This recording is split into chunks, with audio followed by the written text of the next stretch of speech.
Bien le bonjour à tous, c'est Lilian. Je vous propose dans cette vidéo de regarder le top 100 des meilleurs livres de fantasy de tous les temps qui a été récemment publié par le Time.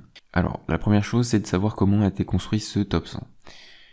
Les journalistes de The Time, ou en tout cas ceux qui ont construit cette liste, ont recruté un panel, un groupe d'auteurs de fantasy du moment, dont George R. R. Martin, Cassandra Clare, N.K. Jemisin, etc., etc.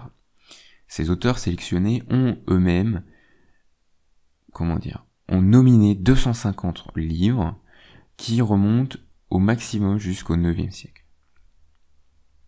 Puis les journalistes ont pris ces 250 livres et en ont pris 100. Alors on sait pas, ils nous disent qu'ils ont pris en se basant sur la popularité, sur l'objectivité, sur la qualité du contenu, etc. Enfin, bon, pourquoi pas, c'est pas plus détaillé que ça dans leur article, donc soit. Ce que j'ai envie de reprocher dorénavant, parce qu'il faut savoir que je suis pas très convaincu par cette liste, c'est que c'est construit sous un prisme très américain.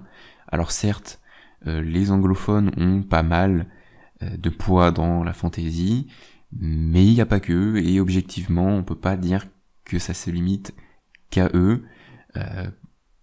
Moi, je regrette qu'il y ait qu'un auteur français. Il y a que Thomas Malory. Franchement, ça me fait mal au cœur de me dire qu'il y a qu'un français. On a quand même écrit beaucoup de mythes arthuriens. On a quand même beaucoup eu d'implications au temps médiévaux dans...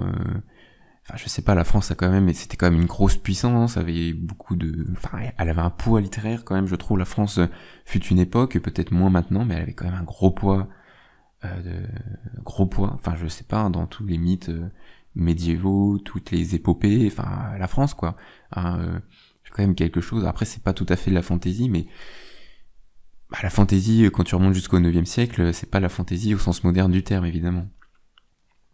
Donc je vais pas détailler chacun des 100 livres du top, parce que j'ai pas que ça à faire et ça va être ennuyant pour vous. Je vous conseille de regarder avec le lien qui sera dans la description.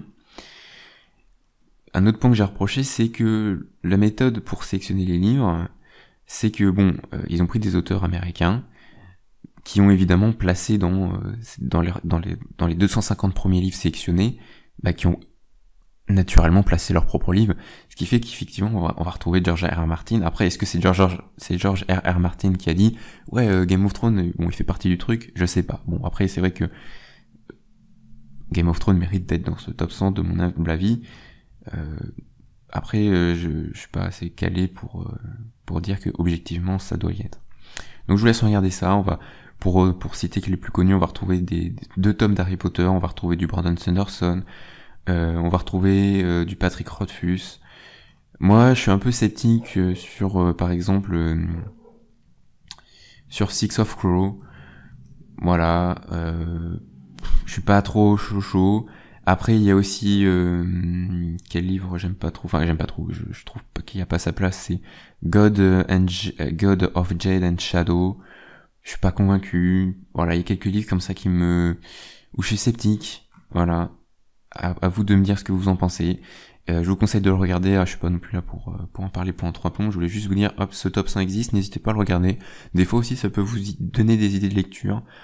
Ce qui me gêne énormément, c'est que c'est un panel d'auteurs américains, en grande majorité. Et ça, franchement, d'auteurs anglophones.